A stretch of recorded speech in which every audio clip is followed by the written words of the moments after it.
Hi, I'm Brianna Barassa, the Regional Coordinator for the Yukon, Northwest Territories, and Nunavut with the Canadian Association of Elizabeth Fry Societies. I'm based out of Whitehorse, Yukon, which is the traditional territories of the Kwanlin Dun First Nation and the Tohono O'odham Council. I'm here today with two powerful voices working out of Saskatchewan. We have Patty Tate, who's the former Executive Director of Elizabeth Fry Saskatchewan and current Cultural Advisor and Knowledge Keeper. Hi, Patty. Welcome.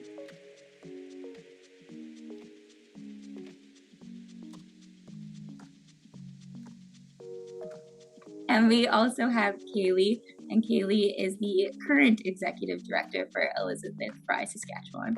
So welcome to you both, and thank you so much for joining me today. Today, we're here to discuss this year's theme for Elizabeth Fry Week, Human Rights in Action, and both Patty and Kaylee are going to share what they and their team in Saskatchewan have been working on. Well, I think the first thing that comes to my mind is in respect to the human rights aspect of what has been going on in the last year is the lack of opportunity to be with family, and the inconsistency with what you would receive in the community and what you have inside an institution where no one is allowed to visit, and people are restricted to only having telephone calls with their children. And so many of the women we serve are moms, our aunties, our daughters, and really need to have that familial contact in order to continue on their healing path. I know as an organization, it's been quite difficult for us to not continue our in-prison services through COVID, and really being able to connect with our incarcerated clients, and just the impact that COVID has had on institutions is deplorable. Like it's really upsetting to see how it has impacted all aspects of corrections, for sure. Yeah. Well, every issue there has been exacerbated now because of COVID. So, yeah, extremely difficult times for everyone, but especially for people who are currently incarcerated.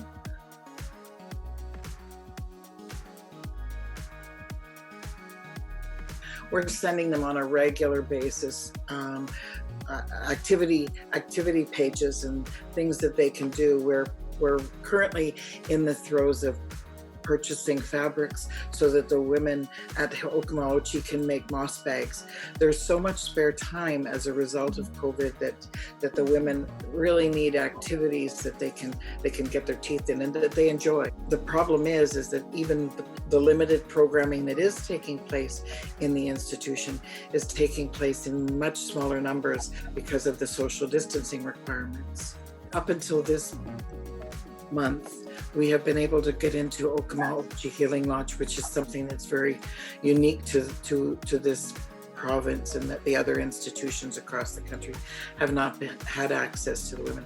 So we're able to go down there. Our only downfall for that is that it's a 5-hour drive, and so we're only able to go once a month or once every 6 weeks, but we certainly have been able to go up until this month. The other thing that we have been able to set up is a regular call-in for our regional advocates who work within the institution to call out and give us any issues that women are dealing with. And so we've been able to send support letters and to do those kinds of things that we did prior to COVID, even though we're not able to go in.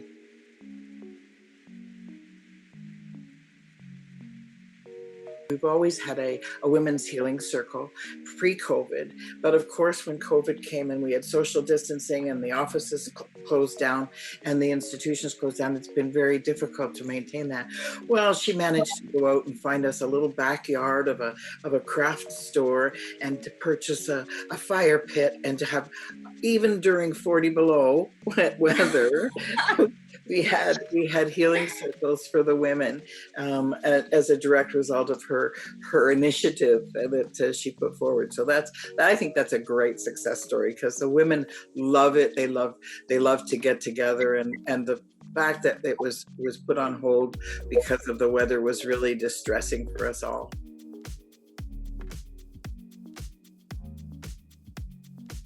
We have historically had a clothing cafe for women, and on our web pages we're always asking for contributions for clothing, outerwear, and so on, that we can assist women with.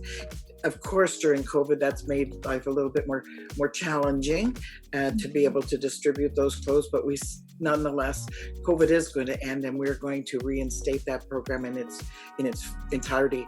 The other things that we've done is we have had the assistance of some individuals as volunteers for one thing, to sort those clothing that we have had, and also to prepare the packages that we're utilizing for women, to send to the women the activity sheets and so forth.